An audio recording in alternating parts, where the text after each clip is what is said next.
Good morning, sports and coffee. Playing the final game of my Big Country Football League 1951 Week 4 Game 3, the final game of the week. Looking back on 50, I wanted to refresh. It had been months. A few days ago, I played games 1 and 2 of Week 4. Again, this uses the Time Sports this particular season, right? Prior to that, in my other years, I used different versions of my games. But I wanted to look back and I wanted to jot down, bring the rosters up to date. I had been so far away, all I had out was my index cards. But I went ahead and transcribed and updated all my rosters for 51. I already had them done, but I wanted them with my CAP rules. For those who don't know, CAP stands for Career Athletes Position. You use it for head coaches, for GMs, etc. It just allows you to very simply determine whether a player retires, when a player goes from his peak to his veteran, and when he goes from veteran to retire. Anyway, so I wanted to update them all and rewrite them. Okay, so anyway, long story short, I wanted to look back. So last year, a couple days ago, I played a game. I think I remembered Coaldale. So Coaldale lost the championship to Paradise City, 23-14. The league then broke up. 6 teams left to make their own league, and the 6 teams stayed together as the Big Country Football League, staying together with Central City, Grand Bay, and Unionville in the north, Coaldale, Middletown, and Springfield in the south, and 6 other teams broke away because we had expanded up to 12, including my team, Porter Bay. Anyway, up to 12, and then those 6 teams left for these to focus on the Big Country Football League that is in this book. Okay, because basically when I finally published this version of the book, I had updated Big Country Football League to be just 6 teams. So I wanted my timeline when I played out my career to stay with what's going on. So anyway, that kind of brings everybody up to date, and I was putting all of my stuff. The entire year, I'd put in everything from the box scores to the final stats. When I would tabulate the final stats, when I did there's the statistics, and of course I would do the off season, and then I would start the next year. Sometimes I started the next year in the same. So this would say 48. This is all of 48. Some of 48 is probably in here. 49. It also gives the date. So I did this one. This started January and started in January, finished in February 2025, and we used Big Country Pro Football. This is the 2D20 game. Is how we started this league. For those who don't know, I have Big Country Football is a 2D20 football game, single die roll solitaire automated system. That's a down by down system, and we used that to launch the league. We were still using that in 1949, Big Country Pro Football 25. This was from February to March, so it took me, sometime in March I finished. And then Big Country Football 50 went over to Football Time Revised 3rd Edition. This used to be for sale, and there used to be a free version of 3 out there, Football Time 3. But again, all the Football Time games are completely compatible. It's just I used it for 50. And this was August of 25. Holy cow. So what's the last, I wonder if I have a date for the last game I played in here. Sometimes I date them. Yeah, 8/20. So the championship was played on 8/28/25. So I say it's been about 8 months. Then I did my off season, of course. So let me see, August, September, October, November, December, January, February, March. It's been 7 months. So that's a pretty good guess, right? I said it was about 8 months since I've touched this. That's why my memory was lagging in the last game. Okay. Anyway, long story short, this is game 3 of week 4. The 1 and 2 Springfield Eagles on the road to face the 1 and 2 Unionville Toughs. Springfield is coached by Sanders. He's a veteran coach. He has a quarterback, Olstead, veteran. His running back, Pip, is a veteran. Smith at fullback is a rookie. And his X-receiver, Price, is a veteran. His Y, which is tight end, Gabriel, is a veteran receiver. And Winters, the flanker receiver, is also a veteran. Punting is a veteran Boone. Place kicker is Clark at his peak. and a return man, Evans, is a veteran. His star defensive players, McGregor is a rookie defensive lineman. Vernon is a peak linebacker, and defensive back Olsen is at his peak. This team is C on offense, B on defense. They score touchdowns rushing 1 to 4 on a D6. They are GM'd. Their general manager, Steve Ray, has done a great job improving this team's defense in the offseason. He's a peak GM, and their owner, William Bell, doesn't have a cap because he's the owner. So on the flip side, we have the Unionville Toughs, 1951. Their head coach in his peak is my former championship quarterback. When I was coaching Paradise City, we won the championship with Tucci at quarterback. Tucci then retired and became the coach of Unionville, in which I think last year they won the championship. Did I just say that they won the championship? I can't remember. Coldell versus Unionville? No, I can't remember. Anyway, I just said it, but oh well. Tucci, anyway, he's a peak. He's at his peak as a head coach. They have a quarterback, Hill, at his peak. They have a running back at his peak, Everett. They have a fullback, Jackson, who's a veteran.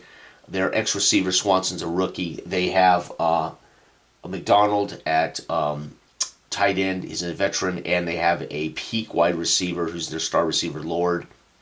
Their defense, Weathers is at his peak. Defensive end, linebacking star, Townsend is a veteran. And Martin, DB, is at his peak. Their punter is a veteran, Turner. Their place kicker, Olga's a veteran. They have a peak return man in Sampson. This team is a C on offense, a C on defense. They score running touchdowns on 1 to 3 on a D6. They are owned by Brandeis Steel, and they are managed by a peak GM in Benson. And again, not too bad. So there we have it, folks. Today we're going to play straight up Time Sports version of the game, which is what all this season's been done with. And the Time Sports, I talked about this before, this being one of my favorite books because it puts all of my favorite versions of the Time Sports games in. Remember, the Big Country Time Sports versions are advanced. They're all more advanced. They got more going on. The Time Sports versions are generally, not every game is more simple, but they are generally faster and simpler. Well, the football game for sure, as it has this possession chart only, and it does not tell you how you score or whatever. So that's why I have the run TDs, right? All right, so here we go. Unionville will have the ball because they're at home. So again, my rule stayed home gets the ball first and last. 16 possession games, and Unionville's opening drive will culminate, and they're using the D against this defense. Unionville 3 will punt the ball. All right, Springfield looking good. 4 on C is going to be a field goal, so they're going to get a field goal from their peak kicker, Clark. Field goal. All right, Unionville goes to work after that field goal. 5. They're going to score a touchdown, and the touchdown is a running touchdown. So who's going to score this, Everett or Jackson or Hill? It's going to be 1, 2, 3, 4. It's going to be Jackson, their fullback. So Jackson. Run. So I just put run, TD.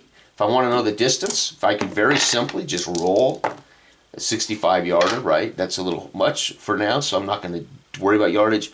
I tabulate at the end of the season all their box score, highlights, touchdowns, etc., and then I simulate their yardage on a different formula. A formula, by the way, I've never shared. And that, by the way, is not a missed PAT because it'll tell you if it's a missed PAT on the charts. All right, last drive of the first quarter for Springfield is going to be 5. 5 for them is a touchdown. Their touchdown is a running touchdown, and that's Pip. So their peak back, Pip, run, TD, and again, we know that it's made. So Springfield starts this game on the C chart scoring 10 in the first, but they give up a rushing touchdown to Jackson. It's 10-7. All right, Unionville goes to work. 6, it's going to be a field goal. So Unionville now is going to see their veteran Olga with a field goal. That's going to tie the game. And Springfield goes to work. 1. Oh, no, interception. So this is their quarterback for Springfield is Olstead. He's a veteran. Throws an INT, and I'll roll to see who. It's going to be Martin, of course, their DB. and that's a box score point for Martin as a star. Unionville with a chance here. Now, again, I don't have this in the rules, but there are versions of Football Time that if there's a turnover, you get to improve their scoring chance from D to the next level. So we're not going to do that. I'm going to follow these rules as written. So there is no benefit for Unionville here other than they just score at turnover. And Unionville will get a field goal out of it, though. So on a short field, Olga will add to their, now they're leading thanks to that. And Springfield now needs to get going. They're going to get a field goal of their own. Clark. Field goal. So Olga scores 6 points for Unionville, makes it 13-10. But Clark, on the final drive of the half, gets a field goal. It's 13-13 at halftime. So these two teams, both of them 1 and 2, vying for a position. Remember, they have to win the division to get into the playoffs now. Actually, I'm not sure what my league rules are. Let's see here. No. 4 of the 6 teams make it into the playoffs. So only 2 teams are eliminated on a short, because they only play a 7-week season. So you might as well have more teams make it into the final tournament since you're playing a short season. All right, we don't need this here.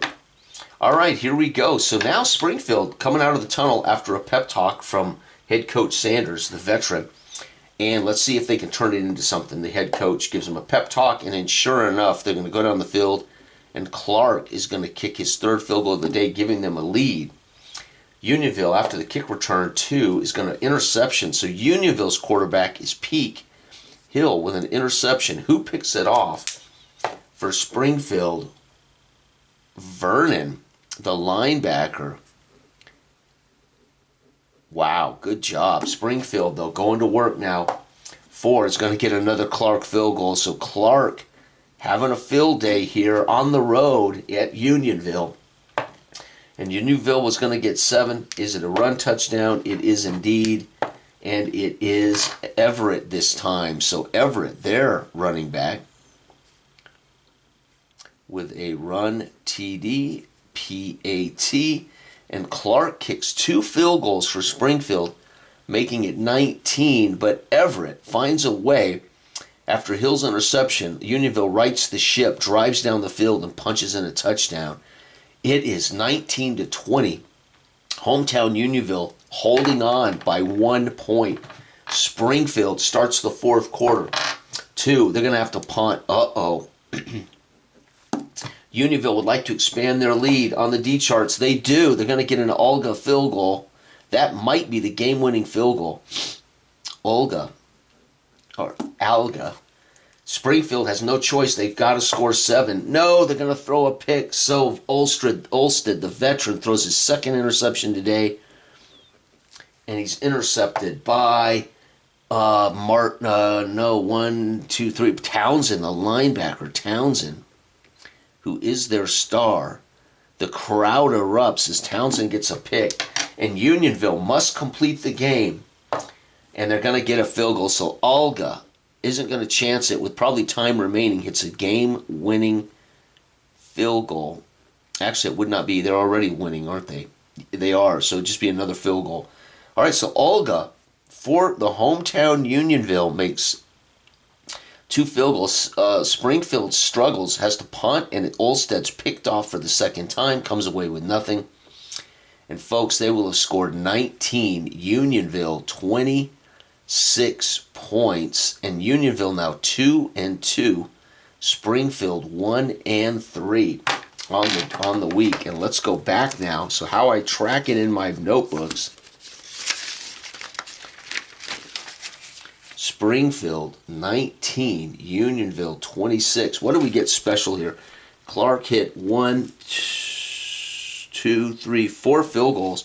So Springfield got Clark 4 field goals, 4 for 4 on field goals. Unionville, let's see here. Unionville gets 1, 2, 3, 4 field goals as well. But the defense, I think it's worth noting, the defense picked off Olsted twice. Defense intercepts 2. There we go. And that, I think, is the difference right there. Unionville, who struggled, their defense is a C.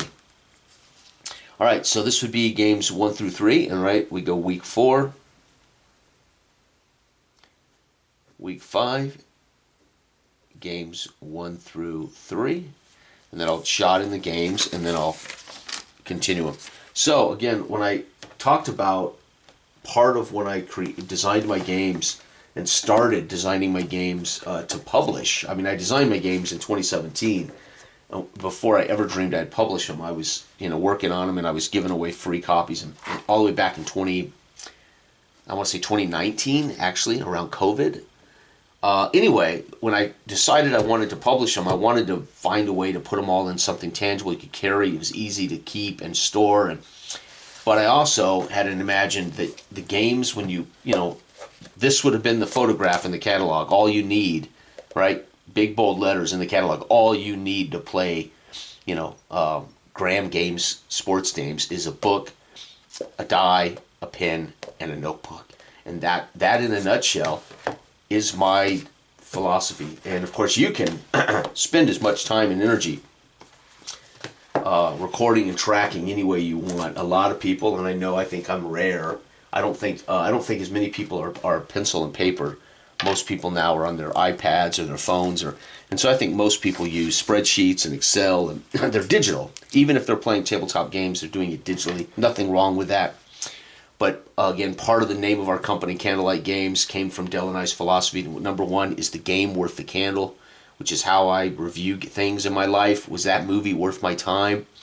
Was it worth the price of a candle? So back in the day, you would decide whether it was worth burning your candle. It was expensive. You would decide, is it worth staying up and burning a candle to do this thing? Is it worth my time and my money? So Candlelight Games also referred to how we wanted things to be simple, contained, manageable, and I could, with the power out, light a candle and play my games. When the world comes to an end and I'm out there in a post-apocalyptic wonderland banging around, I'll always have a book, a dice, and I'll be able to do my thing while scavenging for food. No, I'm kidding. Pray to the powers that be. There will never be a post-apocalyptic. You could argue we're already living in a dystopian world, but it's not yet post-apocalyptic. All right. Anyway, that's a really cheery thought. All right, listen. Coffee and sports is a happy time. It's a good time. Everybody have a wonderful, wonderful weekend. Bye-bye.